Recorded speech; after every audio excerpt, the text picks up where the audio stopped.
Ambassador Elena Vasquez had learned to recognize the subtle signs of alien contempt. The way the Valaxian delegate's three-segmented eyes would narrow ever so slightly when she spoke. The dismissive flick of a Crethan's feathered crest when human proposals were brought to the floor.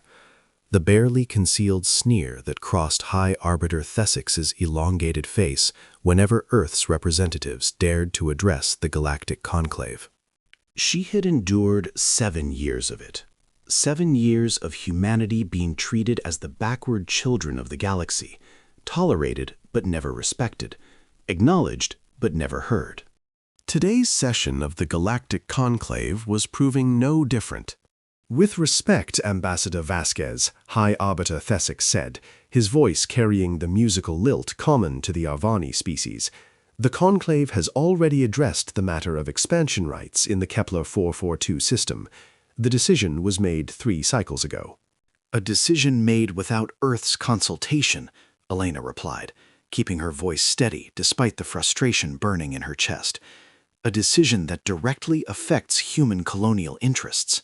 "Human colonial interests," repeated Delegate Korath of the Veloxian Imperium, his mandibles clicking in what passed for amusement among his kind. "You speak as though your species has interests beyond your own solar system. Tell me, Ambassador, how many vessels does Earth currently possess capable of faster-than-light travel?" Elena felt the weight of 200 eyes upon her, the various representatives of the 37 species that comprised the Galactic Conclave, all waiting for her answer with expressions ranging from curious to contemptuous. 47, she said. The chamber erupted in what could only be described as laughter, though the sounds ranged from the Veluxians' clicking mandibles to the Crethans' high-pitched trills to the deep rumbling of the Gorvax delegation. 47, Karoth repeated, savoring the number like a fine wine. The Veloxian Imperium maintains a fleet of 400,000 vessels. The Arvani Collective fields 300,000. Even the Crethan hierarchy, our smallest full member, possesses over 50,000 ships capable of traversing the void between stars. And humanity, primitive, crawling, infant humanity, claims to have interests with 47 vessels. "Our numbers will grow," Elena said, her jaw tight. "Perhaps," High Arbiter Thessix acknowledged with a gracious nod that felt more like a pat on the head. "In time. The Arvani were once in a similar position, after all, though that was approximately 40,000 of your years ago. The Conclave is patient. We understand that younger species require time to develop." "In the meantime," Korath interjected, "perhaps it would be best if humanity focused on matters more appropriate to its station, internal development, cultural advancement. Surely there is much work to be done bringing your own world up to galactic standards." Elena's hands clenched beneath the podium, hidden from view. She thought of the message she had received that morning from Earth, encrypted with the highest security protocols available. The message she couldn't share with the Conclave. Not yet.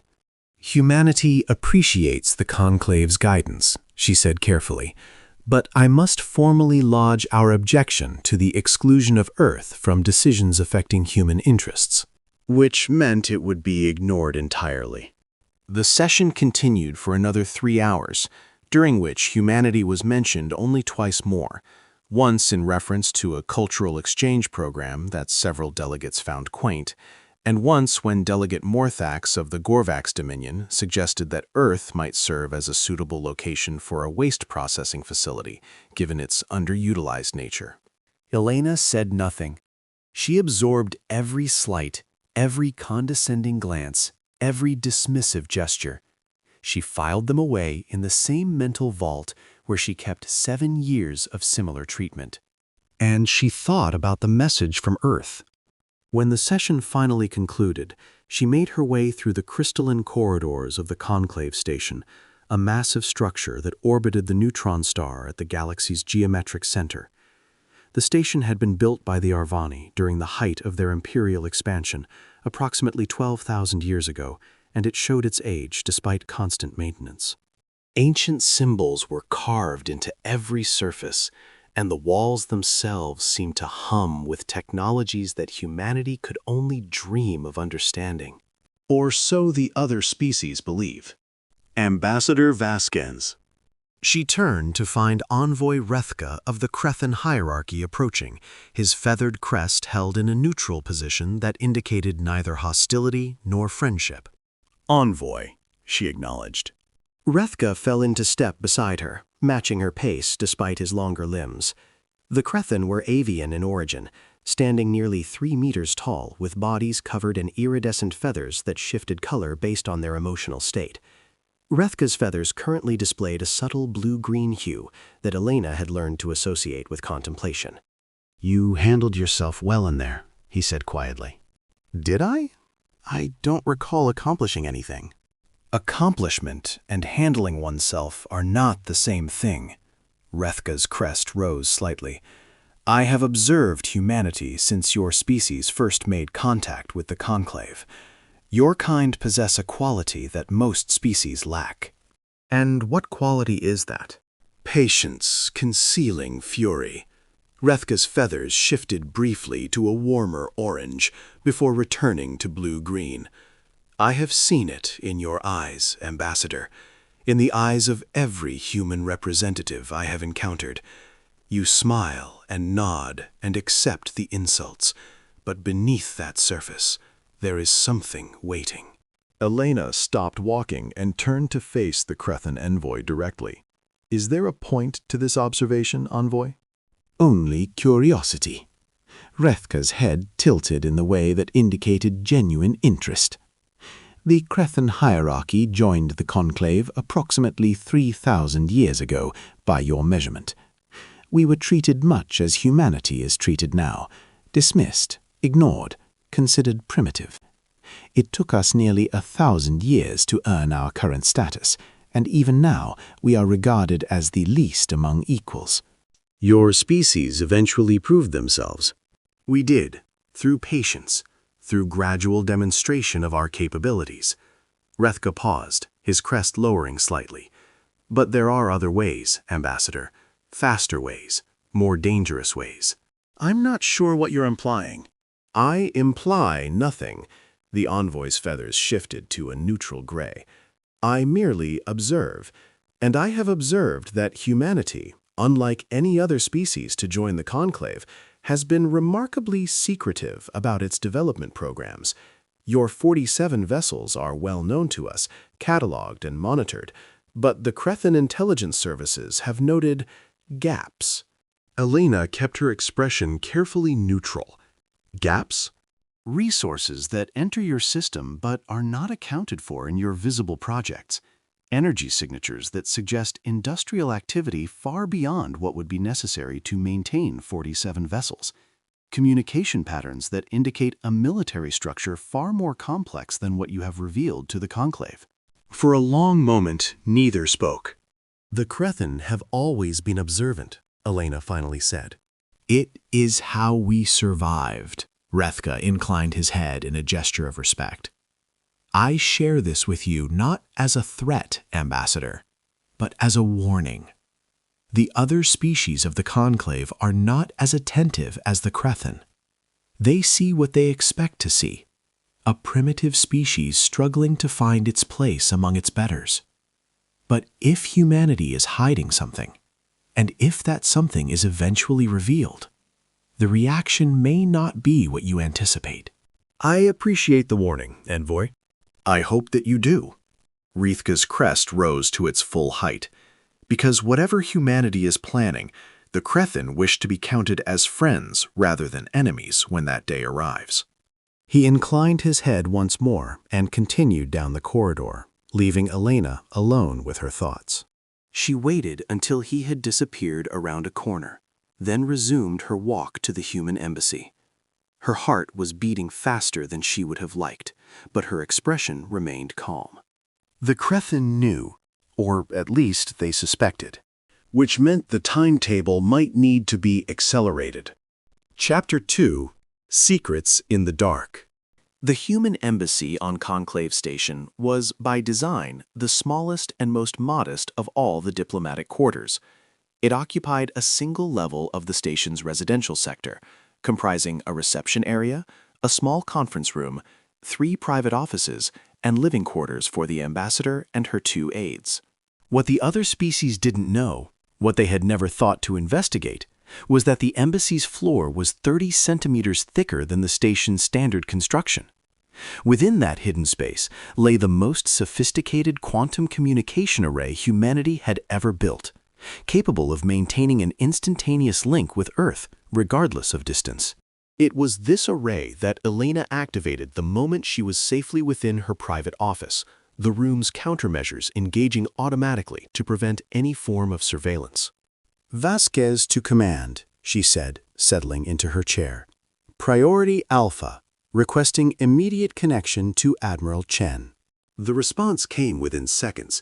The quantum link suffered from no light-speed delay, one of the few technologies humanity had developed that rivaled the other conclave species. Admiral Chen here. The holographic display flickered to life, revealing a severe-faced woman in her 60s, her silver hair cropped short, and her uniform bearing the insignia of Earth's United Defense Command. I received your preliminary report, Ambassador. I take it today's session was no improvement? The Kepler 442 decision stands. They've effectively claimed the system for the Veloxian Imperium, despite our prior survey and colonization interest. Elena's jaw tightened, and they suggested using Earth as a waste processing facility. Admiral Chen's expression didn't change, but something cold flickered in her eyes. The Gorvax, I assume. Delegate Morphax. His name has been noted. The Admiral consulted something off-screen. Ambassador, I'm calling to inform you that the timetable has been officially moved up. The Council met this morning and reached a unanimous decision. Elena's breath caught. How soon? 3 days. Prometheus will launch from the Oort Cloud facility at 0600 hours Universal Time. It will arrive at Conclave Station approximately 4 hours later, assuming the new drive systems perform as expected. 4 hours? Admiral, the Oort Cloud is nearly 2 light-years from the station. I'm aware. For the first time, a hint of a smile crossed Admiral Chen's face. The new drive systems performed significantly better than expected. Dr. Nakamura's team outdid themselves. Elena sat back in her chair, momentarily overwhelmed. They had been working toward this moment for 15 years. 15 years of deception, of playing the role of the primitive species, of enduring every insult and dismissal, while Earth's greatest minds worked in secret on a project that would change everything. Does the Council understand the risks? She asked. Once we reveal Prometheus, there's no going back. The other species will. The other species will do exactly what they have always done. Underestimate us until they can't anymore. Admiral Chen's voice was steel, acknowledging them as equals. Humanity does not have 1,000 years to waste. The Crethan knows something, Elena said. Their envoy approached me after today's session. He mentioned gaps in our development data, resources and energy signatures that don't match our visible capabilities. The Admiral nodded slowly. We anticipated that the Crethan might notice. Of all the conclave species, they're the most observant, probably because they remember what it was like to be dismissed as primitive themselves. How did he present this information? As a warning, he claimed. He also indicated that the Crethan wish to be counted as friends when whatever humanity is planning is revealed. Interesting. Admiral Chen's eyes narrowed thoughtfully. The Crethan have always been pragmatic. Keep that channel open, Ambassador. After Prometheus arrives, we may find them useful allies. And the other species will react as they will. The Council has run every simulation, considered every scenario. There will be shock. There will be anger. There will be accusations of deception and threats of various kinds. The Admiral's smile returned, sharper this time. And there will be respect. Whether they like it or not, there will be respect. Elena nodded slowly. 3 days. I'll prepare accordingly. One more thing, Ambassador. Admiral Chen leaned forward, her expression growing more serious. Prometheus is only the beginning. The rest of the fleet is scheduled to become operational within the next 6 months. By this time next year, humanity will field more Titan-class vessels than any other species in the galaxy. How is that possible?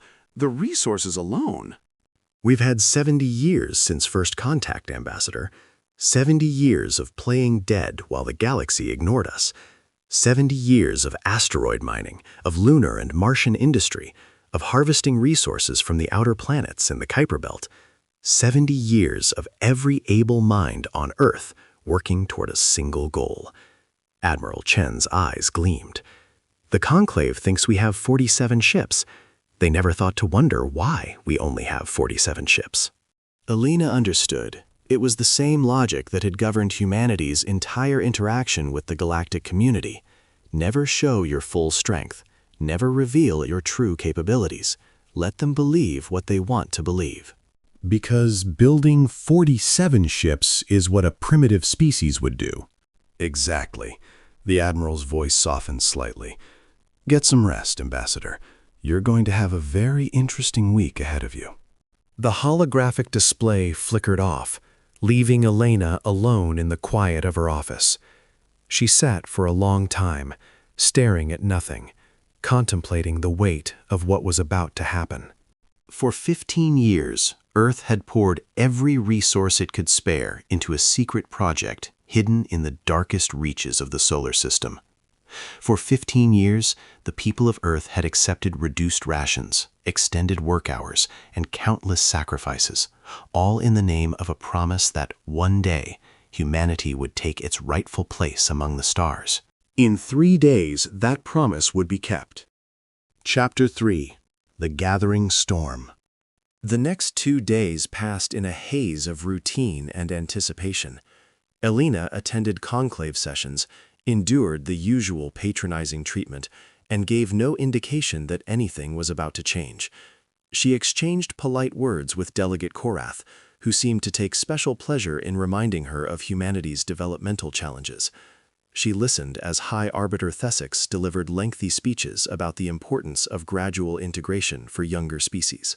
And through it all, she kept track of the countdown running in her mind. 60 hours, 48 hours, 36 hours. On the evening before Prometheus was scheduled to arrive, she received an unexpected visitor. Ambassador Vasquez. Envoy Rethka stood at the entrance to the human embassy, his feathers a complex pattern of colors that Elena had never seen before. "Might I come in?" She hesitated for only a moment before stepping aside. "Please." The Crethan envoy entered and stood in the center of the modest reception area, his crest held at a neutral angle, but his eyes betraying something that might have been concern. "The hierarchy's deep space monitors detected an anomaly 12 hours ago," he said without preamble. "An object traveling at velocities previously considered impossible, originating from the outer regions of your solar system, an object of considerable mass." Elena's heart rate increased, but she kept her expression calm. "I'm not aware of any." "Please, Ambassador." Rethka's crest rose slightly. "I did not come here to hear denials. I came to offer my personal assessment of the situation and to repeat my earlier statement. The Crethan wish to be counted as friends." For a long moment, neither spoke. "Why?" Elena finally asked. "Your hierarchy is a full member of the Conclave. The Arvani and Veloxians would not look kindly on any species that—" "The Arvani and Veloxians have treated the Crethan as inferiors for 3,000 years. Rethka's feathers shifted to a deep, angry red before returning to their previous pattern. They accept us because we proved useful during the Gorvax Rebellion 5 centuries ago. They tolerate us because we have never threatened their dominance. But they do not respect us, Ambassador. They never have." "And you believe humanity will be different?" "I believe humanity will change everything." Rethka moved closer, his voice dropping. "The object approaching this station, my analysts believe it to be a vessel of some kind, a vessel larger than anything the Conclave has ever recorded. If their calculations are correct, it masses approximately 3 times more than the largest Arvani dreadnought. Elena said nothing. Whatever you are doing, Ambassador, the Krethen wish to be part of it. Rethka's crest rose to its full height, not as servants or inferiors, but as allies, partners in whatever new order is about to emerge. That's a significant commitment based on limited information. It is a calculated risk. The envoy's eyes met hers directly. The Krethen have been waiting for 3,000 years for an opportunity to break free from the Arvani shadow. If humanity provides that opportunity, we would be fools not to take it. Elena considered his words carefully. The Krethen had always been the most reasonable of the conclave species, the least hostile toward humanity's presence. And their intelligence capabilities, as Rethka had demonstrated, were far superior to what the other species gave them credit for. If, and I'm not confirming anything, but if something were to happen tomorrow, she said slowly, it would be helpful to have at least one friendly voice in the chamber. Rethka's feathers shifted to a warm gold. The Krethen delegation will be prepared. I should also warn you that things may become intense.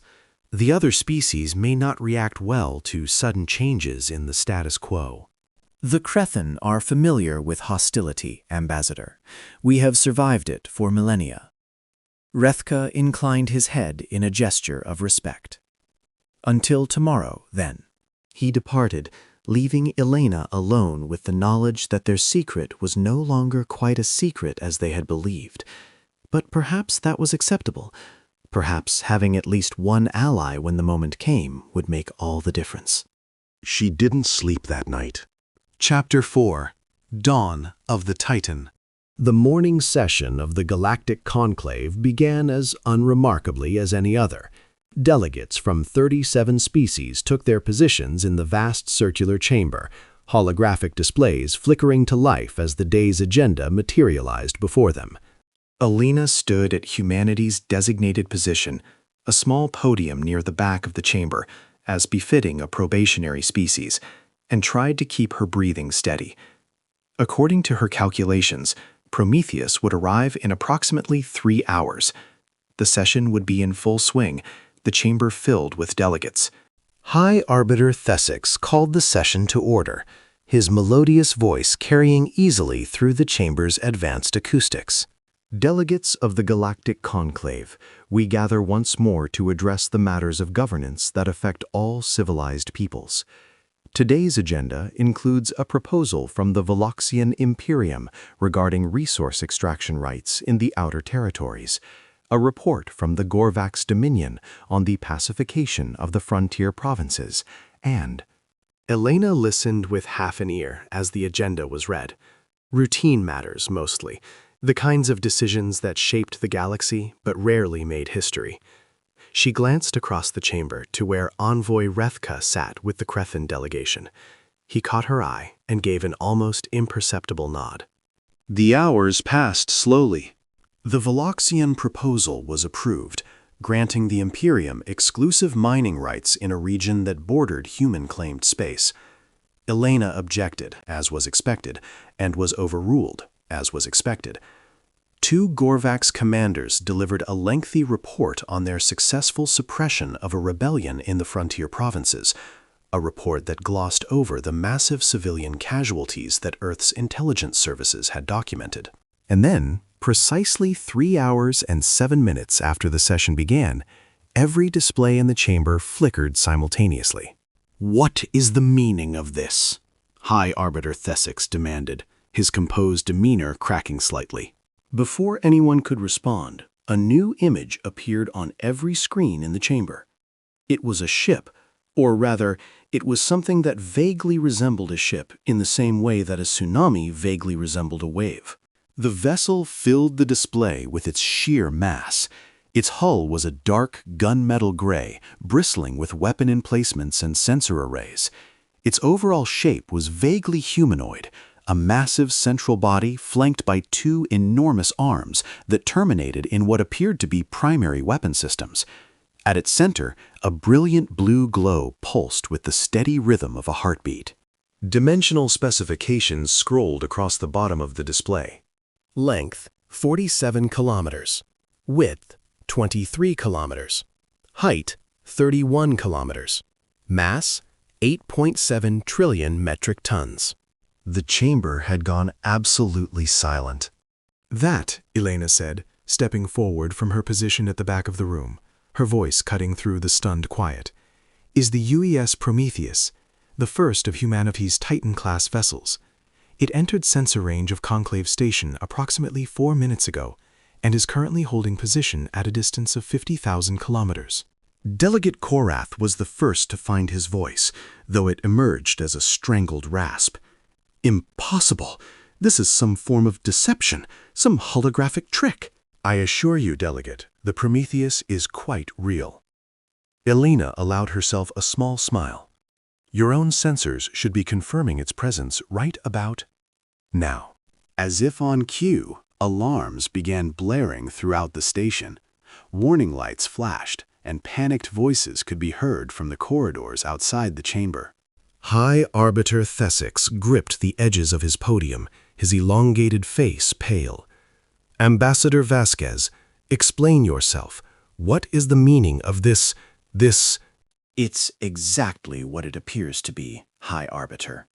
Elena stepped into the center of the chamber, claiming space that no human had ever dared to occupy.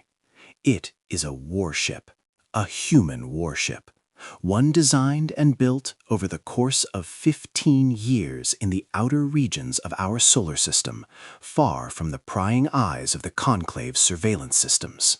15 years? Delegate Morthax of the Gorvax rumbled, his massive form trembling with what might have been anger or fear. You claim to have built that in 15 years? The Gorvax Dominion could not construct such a vessel in a century. Perhaps that says more about the Gorvax Dominion than it does about humanity, Delegate. The chamber erupted. Delegates shouted over one another, some demanding explanations, others calling for immediate action against the human threat. The Veloxians clicked their mandibles in agitation. The Gorvax pounded their fists against their podiums. Even the typically serene Arvani were visibly distressed. Only the Crethan remained calm, their feathers displaying the blue-green of contemplation. High Arbiter Thesix raised his hands, calling for order. It took several minutes for the chaos to subside. Ambassador Vasquez, he said, his voice strained, you must understand how this appears.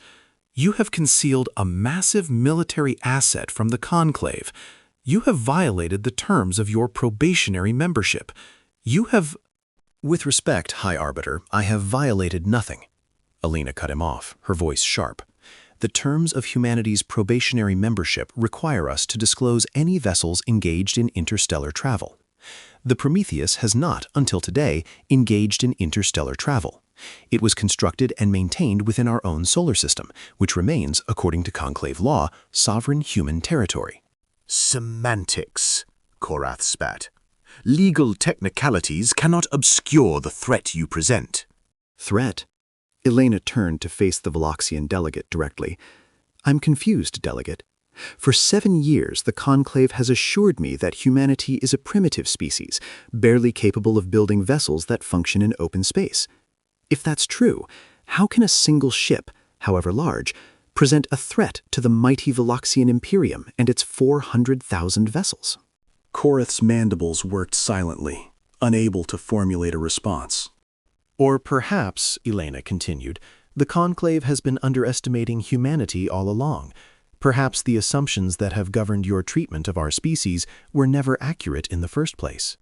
This is outrageous, High Arbiter Thesix declared. The Conclave must convene an emergency session to discuss this development. Ambassador Vasquez, you are ordered to... A new voice interrupted him, emanating from the communication systems that the Prometheus had apparently commandeered. This is Admiral Margaret Chen, commanding officer of the UES Prometheus, addressing the Galactic Conclave. The holographic displays shifted to show an image of the Admiral standing on what appeared to be a massive command bridge, dozens of officers visible at their stations behind her. I have been authorized by the United Earth government to deliver the following message. For 70 years, humanity has endured the condescension of the galactic community. We have been dismissed as primitives, treated as children, and denied the respect that is due to any sovereign species. This treatment ends today. Admiral Chen, Thesix attempted, the Conclave does not respond well to.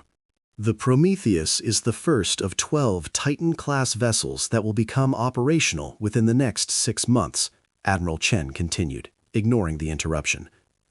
Additionally, humanity maintains a fleet of over 3,000 vessels of various classes, all of which have been constructed and kept within our solar system to avoid the Conclave's surveillance. We have chosen to reveal these assets now because we are no longer willing to accept our current status within the galactic community. The chamber had fallen silent again, every delegate staring at the display with expressions ranging from disbelief to horror. Humanity demands full membership in the Galactic Conclave, effective immediately. We demand equal standing with all other member species, including voting rights on all matters before this body. We demand the nullification of all decisions made regarding human interests without human consultation. And we demand an immediate end to the pattern of condescension and dismissal that has characterized the Conclave's treatment of our species. And if we refuse these demands? Delegate Morthax growled, though his voice lacked its usual confidence. Then humanity will withdraw from the Conclave entirely and pursue its own path among the stars. Admiral Chen's expression was cold. We have the capability to defend our interests against any aggressor, and we will not hesitate to do so if necessary. But we would prefer a peaceful integration into the galactic community as equals. The choice is yours. The display flickered off, leaving the chamber in a state of shocked silence. Elena stood in the center of the room, surrounded by the most powerful beings in the galaxy, all of whom were now looking at her with something that resembled fear. It was, she reflected, a significant improvement over contempt. Chapter 5. The Reckoning. The emergency session that followed was the most contentious in the Conclave's history. Delegates shouted accusations, demanded explanations, and called for actions ranging from immediate military response to diplomatic sanctions to complete expulsion of humanity from the galactic community. The Veloxian Imperium threatened to mobilize its fleet. The Gorvax Dominion promised severe consequences for humanity's deception. Even the typically measured Arvani expressed their profound disappointment at this breach of trust. Elena weathered it all with calm composure. Delegate Korath, she said during a particularly heated exchange, you speak of humanity's deception as though the Conclave itself has been entirely transparent. Shall we discuss the surveillance network your Imperium maintains within human space, the listening posts you've established in our asteroid belt, the probes you've sent to monitor our communications? Korath's mandibles froze. I don't know what you're... Or perhaps we should discuss the Gorvax Dominion's plans to establish a protective presence in our outer planets. Elena turned to face Delegate Morphax. Plans that our intelligence services documented nearly 3 years ago. The Gorvax delegate's face contorted with rage, but he said nothing. The reality, delegates, is that the Conclave has never trusted humanity, despite demanding that we trust you. You have monitored us, spied on us, and made plans to control us, all while telling us to be patient and wait for acceptance that was never going to come. Elena's voice hardened. Humanity simply took appropriate precautions in response. Precautions? High Arbiter Thesix's voice was barely controlled. You call a vessel capable of destroying entire planets a precaution? I call it a deterrent. Elena met his eyes without flinching. The same kind of deterrent that the Arvani Collective maintains, and the Veloxian Imperium, and the Gorvax Dominion. The difference is that humanity never attempted to conceal our development from the Conclave, because the Conclave never bothered to ask. You were too busy assuming we were primitive to consider the possibility that we might be otherwise. This is absurd. Delegate Zareth of the Arvani Collective, who had remained silent until now, finally spoke. The arrogance of your species is beyond comprehension. You have been part of the galactic community for barely 7 decades, and you presume to lecture us, species that have sailed the stars for millennia, about trust and respect. I presume nothing, Delegate. I merely state facts. Elena gestured toward the displays, which still showed the massive form of the Prometheus. The fact is that humanity has built a vessel larger and more powerful than anything the Arvani Collective has ever produced. The fact is that we achieved this in 15 years, while your species has stagnated technologically for centuries. The fact is that the Conclave's assumptions about humanity were wrong from the very beginning. And what assumptions would those be? Thasix asked, his voice dangerous. Elena paused, considering her words carefully. The assumption that technological development follows a single path, that a species' capabilities can be judged by the age of their civilization, that intelligence and innovation are proportional to galactic experience. She shook her head slowly. Humanity developed differently than the other species of this galaxy. We didn't have millions of years of gradual advancement. We had centuries of brutal competition, of wars and revolutions, of desperate struggles for survival that drove us to innovate faster than any species should be able to. She stepped closer to the center of the chamber, claiming even more space. Do you know how long it took the Arvani to develop faster than light travel after they first harnessed nuclear power? According to your own historical records, it was approximately 12,000 years. For humanity, it was 93 years.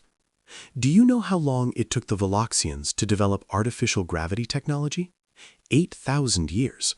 Humanity did it in 47 years. The chamber was silent. You called us primitive because we were young, but youth is not the same as simplicity. Humanity developed under conditions that most galactic species would consider hellish, a planet with violent weather, extreme temperature variations, massive predators, and constant competition for resources. We evolved to be adaptable, innovative, and relentlessly determined. Those qualities don't disappear just because we've reached the stars. Envoy Rethka rose from his position among the Crethan delegation. If I may, High Arbiter. Thesix nodded reluctantly. The Crethan hierarchy has observed humanity closely since first contact, Rethka said, his feathers displaying a complex pattern that Elena couldn't quite interpret. We noted early on that humans possessed unusual qualities, creativity, adaptability, and a capacity for rapid learning that exceeded galactic norms. We reported these observations to the Conclave, but our reports were dismissed as overly generous interpretations of primitive behavior. Your point, Envoy, Korath snapped. My point, Delegate, is that the Crethan were not wrong. The Conclave was simply unwilling to listen. Rethka's crest rose to its full height. Perhaps it is time we started listening. The chamber erupted in fresh argument, but Elena noticed that the tone had shifted. The initial outrage was giving way to something else, calculation perhaps, or grudging reassessment. The delegates were beginning to realize that humanity's demands could not simply be dismissed. Not with a Titan-class vessel parked 50,000 kilometers away. Chapter 6. The Shape of Things to Come. The emergency session continued for 12 hours, with brief recesses for sustenance and private consultations. Elena remained present throughout, answering questions, deflecting accusations, and steadfastly maintaining humanity's position. By the 18th hour, the shape of a compromise began to emerge. Full membership would be granted to humanity, effective immediately. Voting rights would be extended on all matters, though with the understanding that humans would abstain from votes on issues where they had no direct interest until they had demonstrated sufficient familiarity with galactic affairs. The decisions regarding Kepler 442 and other human-related matters would be reopened for negotiation. In return, humanity agreed to provide a detailed accounting of its military capabilities, not to the conclave as a whole, but to a select committee comprising representatives of the 5 largest member species, plus the Crethin, at Elena's insistence. The Prometheus would remain at a respectful distance from the station, and future Titan-class vessels would be announced before they left human space. It was not everything humanity had demanded, but it was more than anyone had believed possible 48 hours earlier. As the session finally drew to a close, High Arbiter Thesix addressed the chamber one final time. "This has been a day of unprecedented changes," he said, his voice weary but composed. "The Galactic Conclave has stood for over 30,000 years, guided by traditions and assumptions that have served us well. Today, those assumptions have been challenged and found wanting." He turned to face Elena directly. Humanity has demonstrated capabilities that exceeded our expectations. They have also demonstrated a willingness to work within the structures of galactic governance, despite considerable provocation to do otherwise. It is the judgment of this arbiter that the conclave must adapt to this new reality, rather than cling to patterns that no longer serve us. Elena inclined her head respectfully. "The United Earth government appreciates your wisdom, High Arbiter." Do not mistake pragmatism for wisdom, Ambassador. Thesix's eyes were hard.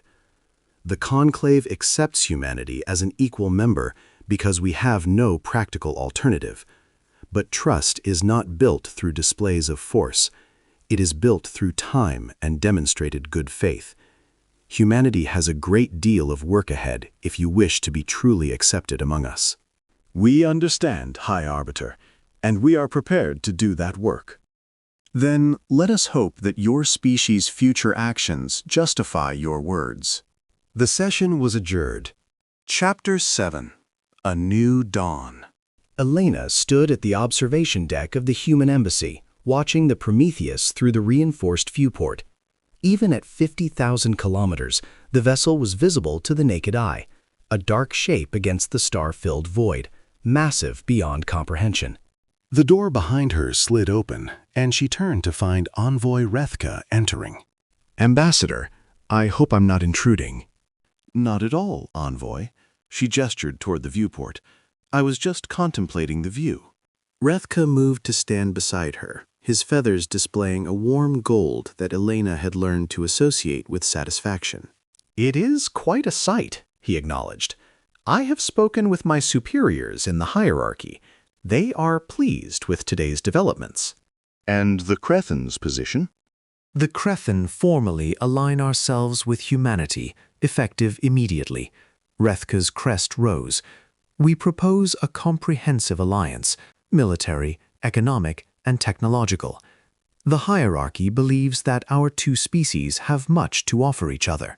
Elena nodded slowly. Humanity accepts. Admiral Chen will be pleased. The Council was hoping you would make that decision. You anticipated our response? We hoped for it. She turned to face him directly. The Crethin have always been the most reasonable of the conclave species, and you, personally, showed us kindness when others offered only contempt. That has not been forgotten. Rethka's feathers shifted through a complex pattern of colors. Then perhaps the future will be brighter than the past, Ambassador. Elena, she said. We're allies now. You can call me Elena. Elena. He tested the name. And I am Rethka. Simply Rethka. They stood in companionable silence for a time, watching the Prometheus maintain its silent vigil. "I have a question," Rethka finally said, "if I may." Of course. The vessel, the Prometheus.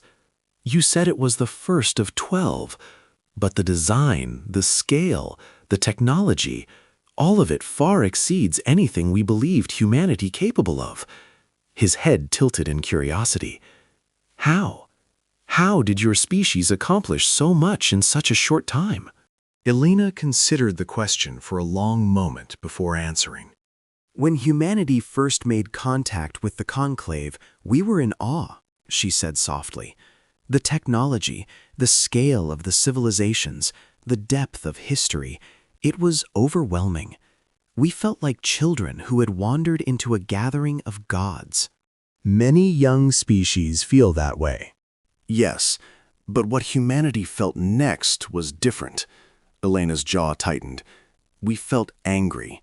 Here was this galaxy full of wonders, and we were being told that we weren't worthy of them, that we had to wait thousands of years for the privilege of being treated as equals, that our achievements meant nothing compared to the ancient glory of species that had stopped innovating before our ancestors learned to make fire. And that anger drove you? It consumed us. Elena turned back to the viewport. Every scientist, every engineer, every factory worker on Earth, they all knew what we were building toward.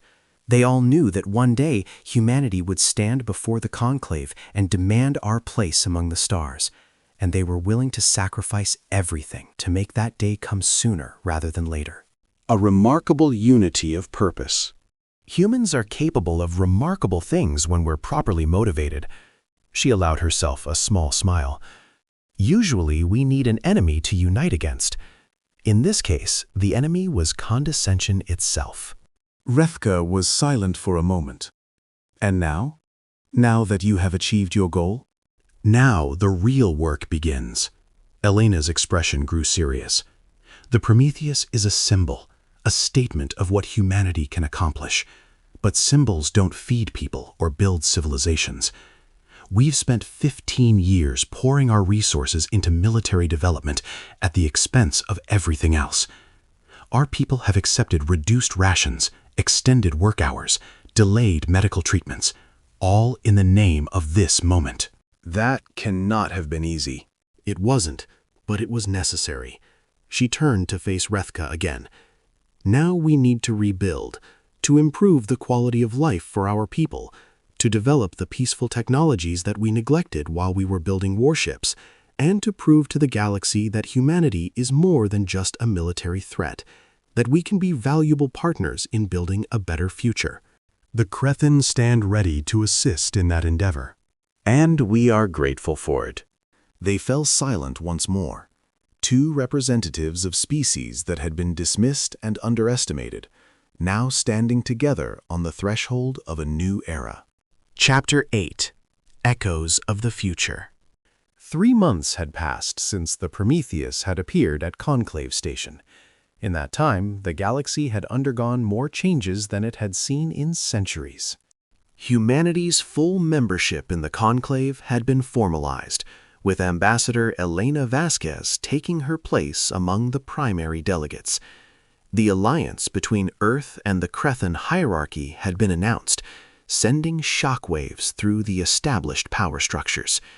And the second Titan-class vessel, the UES Artemis, had completed its trials and joined the Prometheus in human space.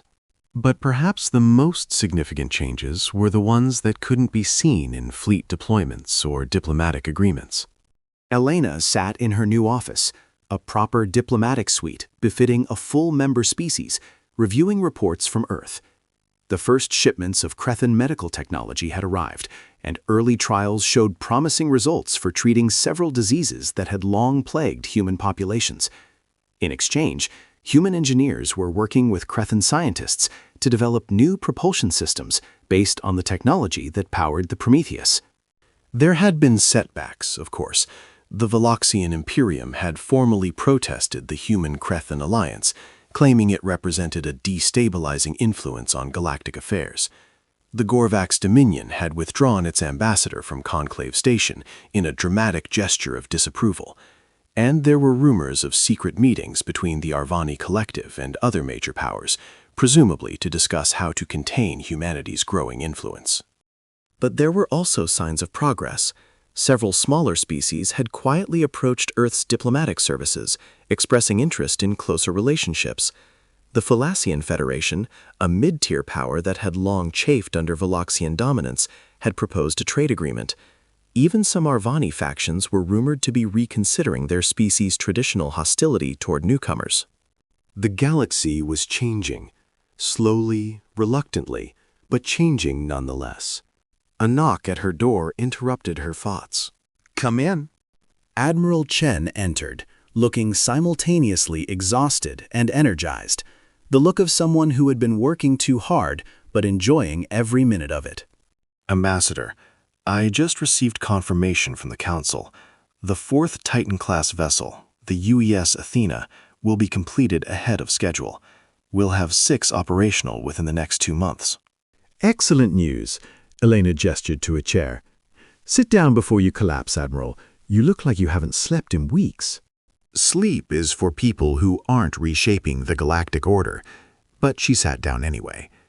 There's something else. Intelligence reports from the frontier provinces. The Gorvax territories? Yes, the rebellion we heard about at that session 3 months ago, it's still ongoing, and it's growing. The local population has been reaching out to us, requesting assistance. Elena's eyes narrowed. What kind of assistance? They want weapons, training, and possibly direct military support. The Admiral's expression was carefully neutral. The Council is debating how to respond. That would be a significant escalation. Direct intervention in Gorvac's internal affairs. Would be exactly the kind of thing the old conclave species have been doing for millennia. Admiral Chen leaned forward. Ambassador, the Gorbax Dominion has been oppressing the peoples of the frontier provinces for centuries. Mass executions, forced relocations, cultural genocide. We have documentation of all of it. And intervention would give the Veloxians and Arvani exactly the excuse they need to unite against us. Perhaps. Or perhaps it would show the galaxy that humanity doesn't just talk about justice, we act on it. The Admiral's eyes were intense. We didn't build the Titan-class vessels just to protect ourselves, Elena. We built them to change things, to make the galaxy better than we found it. Elena was silent for a long moment, weighing the implications. The Admiral wasn't wrong. The situation in the frontier provinces was a humanitarian catastrophe, and humanity had the power to do something about it. But acting too quickly, too aggressively, could undo all the diplomatic progress they had made. What does the Council recommend? They're split. About half want to intervene immediately. The other half counsel caution. Admiral Chen smiled slightly. They want your recommendation, Ambassador. You've become something of an authority on galactic affairs. Lucky me. Elena stood and walked to the viewport, looking out at the stars. Send supplies to the rebellion. Food, medicine, non-military equipment. Let them know that humanity supports their cause, but hold back on weapons and direct intervention for now. And if the Gorvax respond with escalated violence? Then we reassess. Elena turned back to face the Admiral. We have to find a balance, Admiral. We can't ignore injustice, but we also can't fight everyone at once. The Prometheus and her sisters are powerful, but they're not invincible. We need to build more alliances, gather more support, before we can challenge the established order directly. Admiral Chen nodded slowly, patience concealing fury. I'm sorry? Something the Crethan envoy said to you 3 months ago. Patience concealing fury. The Admiral stood. It seems like a fitting description of our strategy. Rethka is a wise being. Elena returned to her desk. Make sure the Council understands that we're not abandoning the frontier provinces. We're just preparing the ground before we make our move. Understood, Ambassador. Admiral Chen moved toward the door, then paused. You know, when I was a young officer, I used to dream about moments like this, about humanity taking its place among the stars, about standing up to species that had dismissed us as irrelevant. I never imagined I'd actually live to see it. And now that you have, the Admiral's smile was fierce. Now I dream about what comes next. She departed, leaving Elena alone with her thoughts and the endless stars beyond the viewport. Chapter 9. The Test. 6 months after the Prometheus's appearance, the first true test of humanity's new status arrived in the form of a crisis no one had anticipated. A massive spatial anomaly had appeared in the neutral territories, a region of space that bordered the territories of 5 different conclave species and had been deliberately kept undeveloped to prevent conflicts. The anomaly was growing, consuming everything in its path, and preliminary analysis suggested it would reach populated systems within weeks. The conclave convened an emergency session to discuss the response. The anomaly's expansion rate is increasing, reported the Arvani scientist who had been assigned to analyze the phenomenon. At current projections, it will reach the Kelvin system in 18 days. That system contains 2 inhabited worlds with a combined population of approximately 4 billion. Can we evacuate? High Arbiter Thesix Facet. Not enough transport capacity. We might save a few million at most. The chamber fell into grim silence. 4 billion lives, and no way to save them. What about stopping the anomaly itself? Elena asked. Is there any way to contain it or collapse it? The Arvani scientist shook his head. We've analyzed the energy readings. To collapse an anomaly of this size would require a power output beyond anything the Conclave possesses. The combined firepower of every ship in our fleets wouldn't be sufficient. Then we must accept the inevitable, Delegate Korath said heavily. Evacuate what we can and mourn what we cannot save. There may be another option. Every eye in the chamber turned to Elena. She stood, conscious of the weight of attention. Humanity has been developing experimental weapons technology that might be capable of generating the required energy output. A focused graviton burst designed to create a localized singularity that would create a black hole? The Arvani scientist's eyes widened. That's insane. You could destabilize the entire region. The technology has been tested extensively in controlled conditions. Our scientists believe the risks can be managed. Your scientists? Korath's mandibles clicked in what might have been skepticism or concern. Humanity has been part of the galactic community for barely 7 decades. How can we trust your assessment of... You can trust it, or you can watch 4 billion people die. Elena's voice was cold. Those are your options, Delegate. The chamber erupted in argument, but this time, Elena noticed that more voices were raised in support than opposition. The dynamics had shifted. Humanity was no longer a peripheral presence to be dismissed. They were a major power whose capabilities had to be taken seriously. High Arbiter Thesix raised his hands for silence. Ambassador Vasquez, if we were to authorize this experiment, what would you require? Access to the anomaly. Support from any conclave vessels willing to provide backup in case something goes wrong.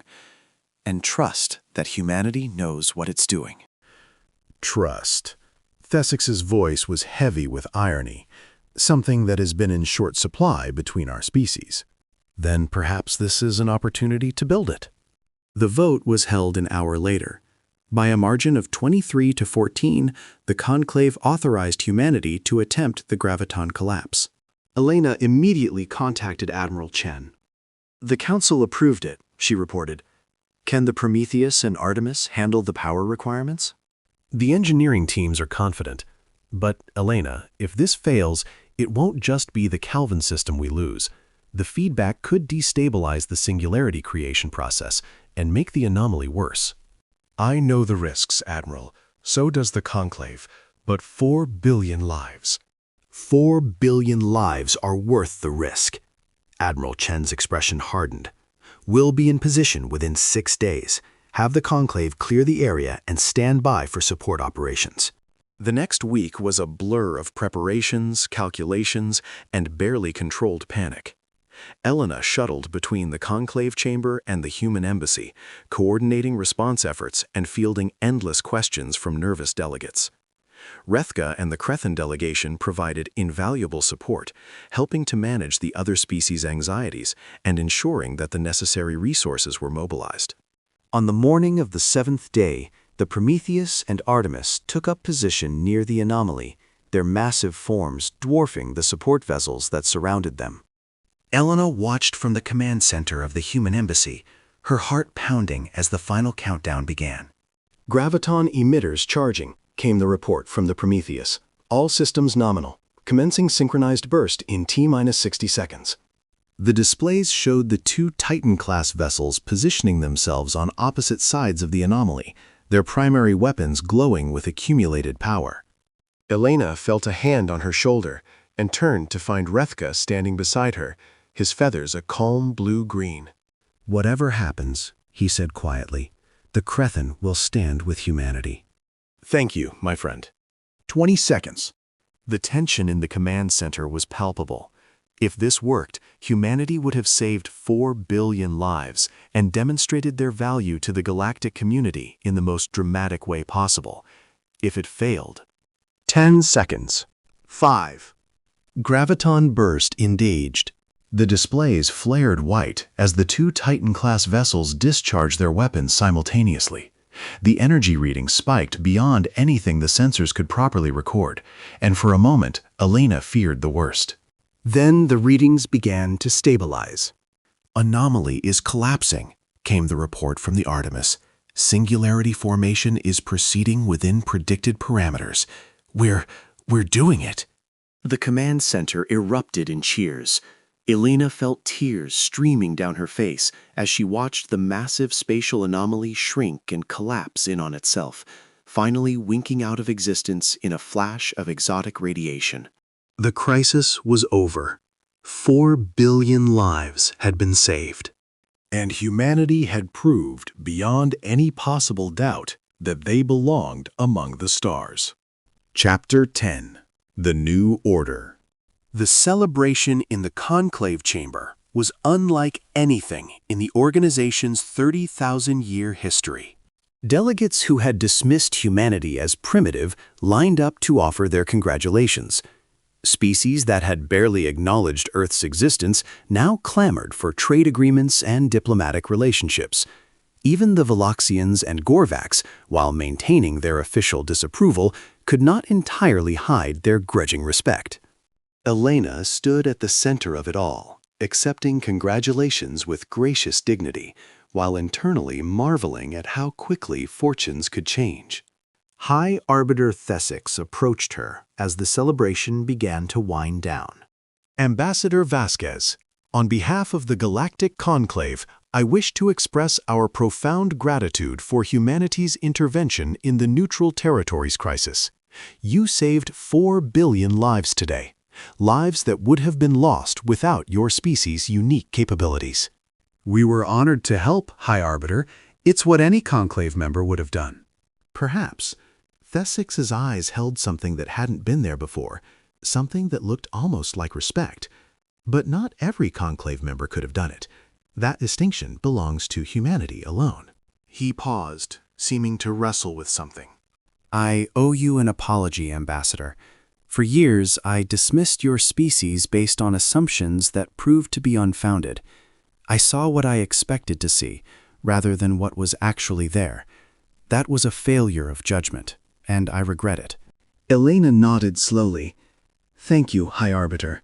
That means a great deal." The galaxy is changing, Thesix continued. Humanity has demonstrated that the old order, the assumptions and hierarchies that have governed us for millennia, may no longer serve our collective interests. It is difficult for species as old as the Arvani to accept such change, but it is necessary. Change is always difficult, but it's also how we grow. Indeed. Thesix inclined his head in a gesture of respect. I look forward to seeing what else humanity accomplishes, Ambassador. I suspect it will be remarkable. He moved away, and Elena was immediately surrounded by other delegates seeking her attention. But through the crowd, she caught sight of Rethka watching her from across the chamber, his feathers displaying a warm gold that matched her own feelings. They had done it. Not just humanity, but all of them. The species that had been dismissed, the ones that had been underestimated, the ones that had dared to believe that the galaxy could be better than it was. This was only the beginning. Epilogue. Among the Stars. 5 years had passed since the Neutral Territories crisis. In that time, humanity had grown from a single Titan-class vessel to a fleet of 37, with more under construction. The alliance between Earth and the Crethan hierarchy had expanded to include 7 other species, forming a new political bloc that rivaled the traditional conclave powers. The Gorvax dominion had collapsed following a successful rebellion in the frontier provinces, a rebellion quietly supported by human resources and expertise. And the Galactic Conclave itself had undergone reforms that would have been unthinkable a decade earlier. Ambassador Elena Vasquez, now Counselor Elena Vasquez, following her appointment to humanity's highest diplomatic position, stood on the observation deck of the newly completed Conclave Station, a structure built to replace the ancient Arvani original that had served for 12,000 years. The new station was a collaborative effort, incorporating design elements from over a dozen species. Human efficiency blended with Arvani elegance, Crethan practicality with Veloxian grandeur. It was a symbol of what the galaxy could achieve when its species worked together instead of competing for dominance. Rethka, now Arbiter Rethka, the first non-Arvani to hold that position in Conclave history, joined her at the viewport.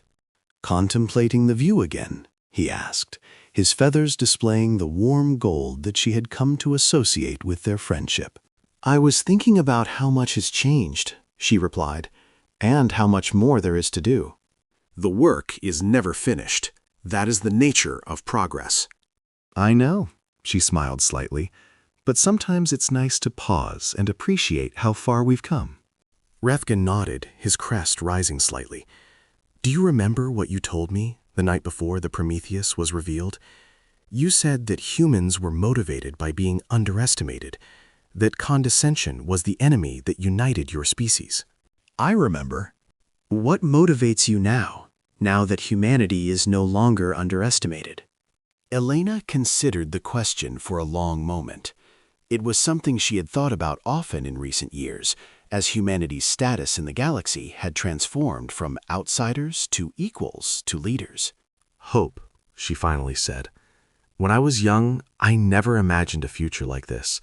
I never believed that humanity would stand among the stars as equals, let alone as leaders. Now I know it's possible, and that means anything is possible.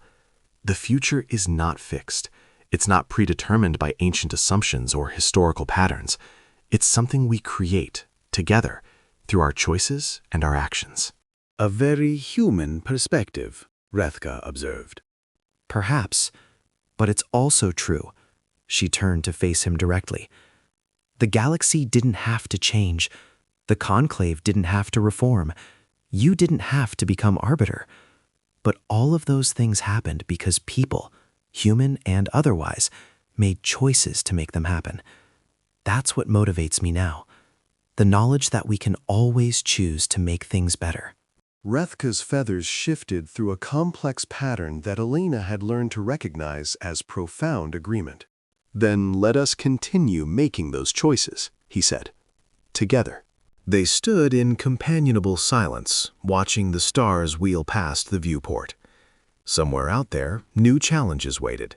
New species would emerge. New crises would arise. New opportunities would present themselves. And humanity, once dismissed as primitive, once treated as the backward children of the galaxy, would face them all. Not as inferiors, not as supplicants, but as equals among the stars. The end. Afterward, the legacy of Prometheus. The story of humanity's rise from dismissed newcomers to galactic leaders became one of the most studied periods in Conclave history. Historians debated the factors that led to Earth's remarkable development, the evolutionary pressures, the cultural values, the sheer determination that drove a species to accomplish in decades what others had taken millennia to achieve. But those who had lived through those transformative years knew that the statistics and analyses missed something essential. They missed the human element, the countless individuals who had sacrificed comfort and security in the name of a better future, the engineers who had worked 18-hour days to design the Titan-class vessels, the workers who had accepted reduced rations so that resources could be directed toward the great project, the diplomats who had endured years of condescension while never losing faith that change was possible. The Prometheus, that first Titan-class vessel, remained in service for over 2 centuries before finally being decommissioned and converted into a museum. Visitors came from across the galaxy to walk its corridors and marvel at the audacity of a species that had dared to dream so big. Among the exhibits was a small plaque near the main bridge bearing a quote that had become synonymous with humanity's journey. They claimed we were primitive. They were wrong. They will never be wrong about us again. The plaque was attributed to Ambassador Elena Vasquez from a speech she had given on the day the Prometheus was first revealed to the Galactic Conclave. But those who knew her understood that the words represented something larger than any individual. They represented the spirit of an entire species, a species that had refused to accept its designated place in the cosmic order and had instead carved out a new destiny among the stars. That spirit lived on, not just in humanity's descendants, but in all the species that had learned from their example. The Crethan, who had finally emerged from the shadow of larger powers, the peoples of the former frontier provinces, who had won their freedom with human support, the countless other species who had dared to challenge the assumptions that had held them back. The galaxy was different now, more dynamic, more unpredictable, more hopeful. And it all began with a single vessel appearing from the darkness of space, carrying a message that the universe would never forget. Humanity was here, and they would not be ignored.